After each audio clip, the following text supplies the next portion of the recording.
Sindhi special आलू टूक बना रहे हैं, जिसके लिए हमने आलू को इस तरीके से कट कर लेना है जैसे आप वीडियो में देख रहे हैं। इसका डिटेल्ड वीडियो भी मेरे चैनल पर अवेलेबल है। नमक डालकर 10 मिनट के लिए रख दीजिए। उसके बाद हमें इसे फ्राई करना है हाई आंच पर। निकाल दीजिए। एक बार फ्राई करते हुए ब्रेड की सहायता से इसे चपटा कर देंगे। इसे ही कहते हैं आलू टूक। तो चपटा करने के बाद हमें फिर से इन्हें फ्राई करना है, यानी कि डबल फ्राइड आलू रहते हैं ये।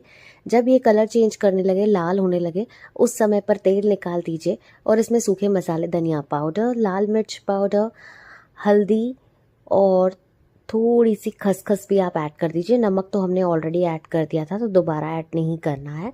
खसखस से ये आलू जो होते हैं क्रिस्पी बनते हैं, टूक आलू जिन कहते हैं। और अब हमने धनिया पत्ता ऐड कर देना है, 5 मिनट के लिए रख देना है। एंड ये लीजिए, गर्मा गर्म सिंधी स्पेशल आलू टूक बनकर रेडी है। This is Nikita Ahuja. Bye bye, take care.